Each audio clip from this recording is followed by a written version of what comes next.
So for the second half of the exam, what we need to do is to solve the differential equations using SciPy integrate, solve IVP, and plot the water partial pressure, water temperature, and air temperature varies along the column. So first of all, I will import NumPy as NP, and from SciPy dot integrate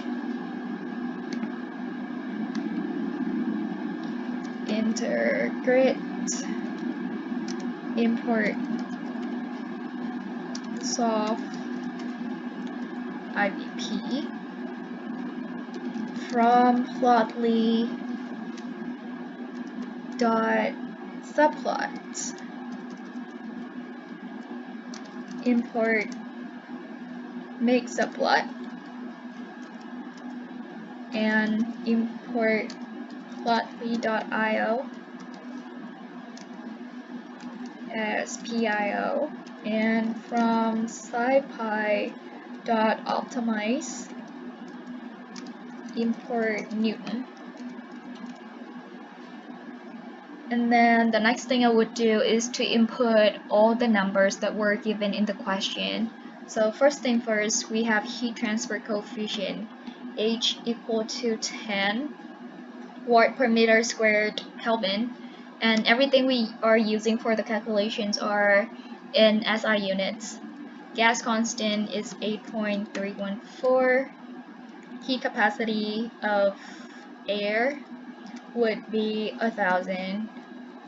Rho air or density of air is 1.2. Heat capacity of water vapor is 2000. Heat capacity of water is 4190. Kc would be equal to H divided by density of air, rho air, times heat capacity of air.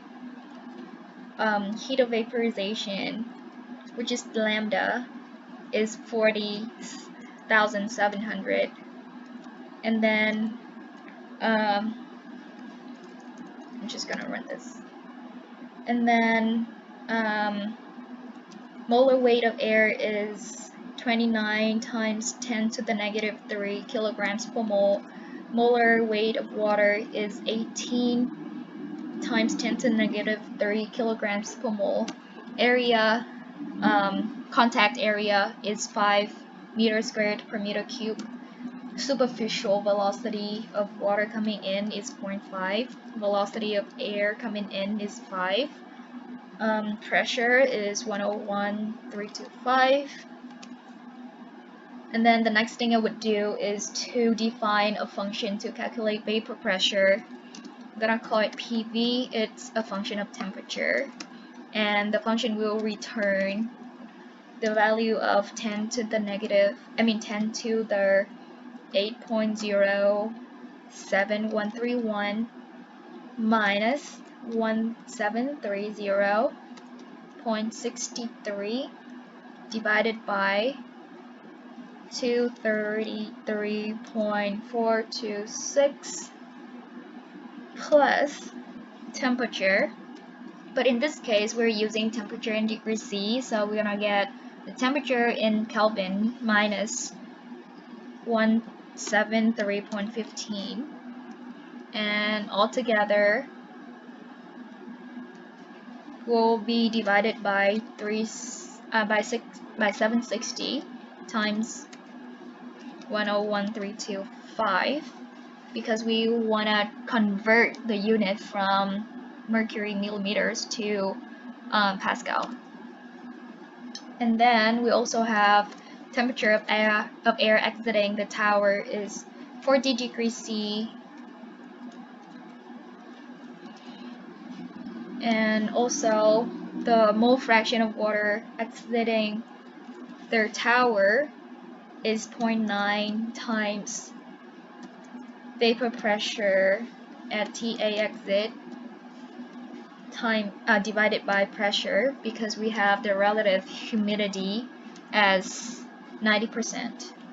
Temperature of water feeding into the tower was 70 degrees C, which is 70 plus 273.15. Kelvin. Zn is 10 because the tower is 10-meter high. The temperature of air feet. So the question was saying that we could make initial guess that the air feed temperature is numerically equal to the exit air temperature. So it would be equal to T air exit. And then Z is in P dot length space from 0 to Z and 50. So this is a function where it will return evenly spaced numbers over specified interval. And then Sol is none. Alright, and then next I will define a function that will help solve the air feed temperature. So I'm gonna call that function TA, which is air temperature feed converge, and it's a function of T air feed because we are trying to find air feed temperature. The mass flow rate of air would be equal to the velocity times pressure times molecular weight of air divided by gas constant times air temperature, air feed temperature. And then global Sol.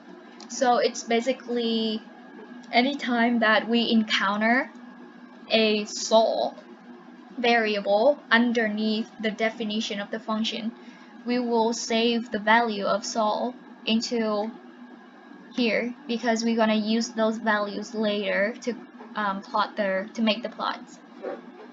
And then I'm gonna define another function called dV. Then we have Y, which is water, mole fraction of water is the first element, and then water temperature would be the second element, and air temperature would be the third element. And then mole fraction, mass, GW is mass flow rate of water, would be mole fraction of water divided by 1 minus mole fraction of water times molecular weight of water divided by molecular weight of air times mass flow rate of air.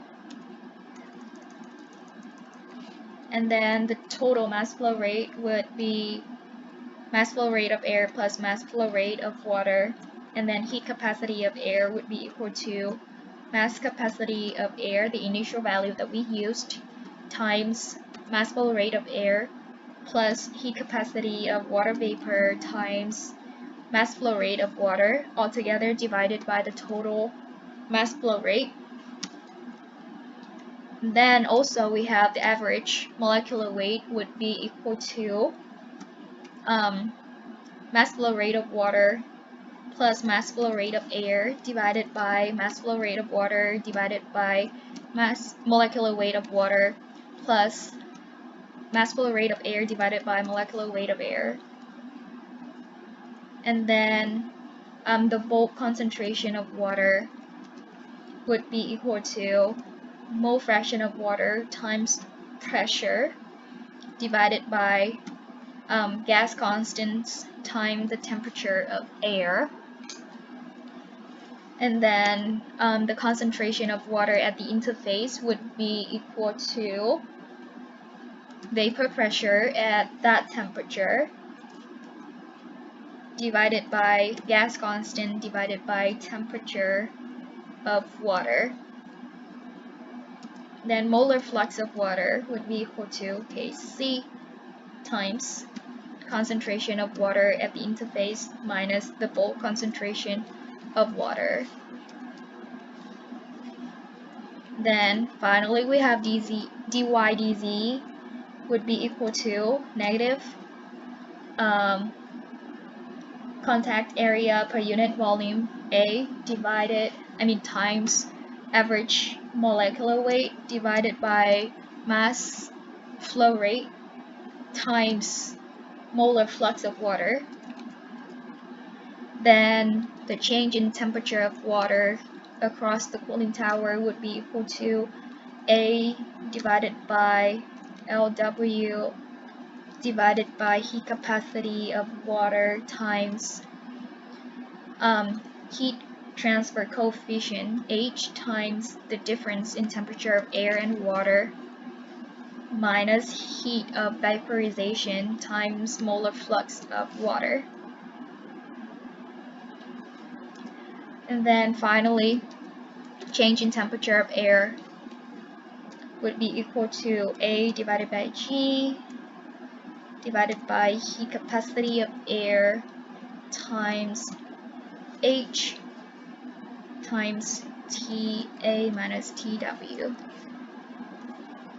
And then it will return the value of dy dz, dtw, dz, dt, a dz.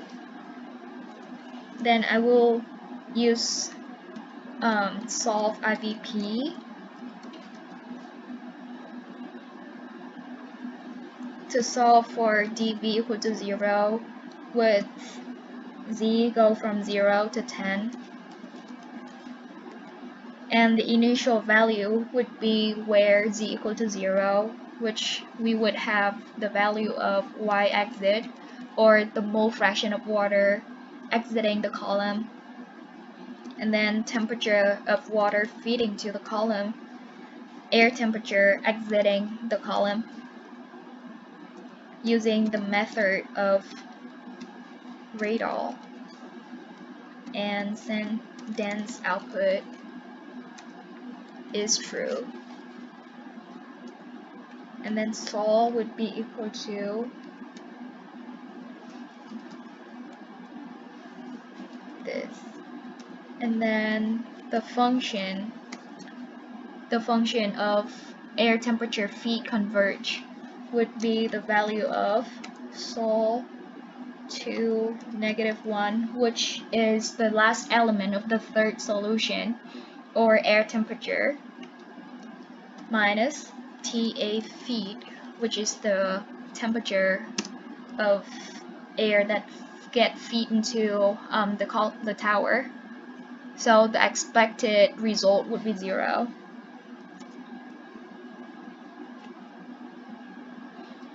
And then finally, we will find the actual air temperature feeding into the column using Newton of TA feed converge equal to 0, and the initial gas is TA feed gas. And then the value would be, let's see, 312.09 something. And then now I'm gonna make the plot. We're gonna use figure equal to make subplot, and we will need 3 rows and 1 column. So we have fit dot add scatter, where x equal to z, y is Sol 1, which is water temperature,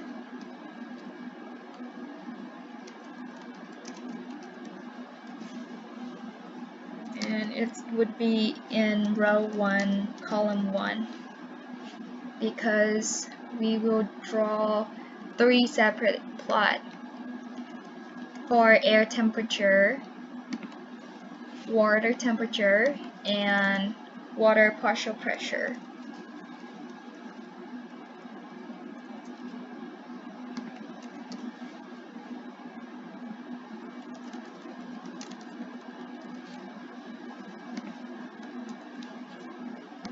Then let's take a look at the figure.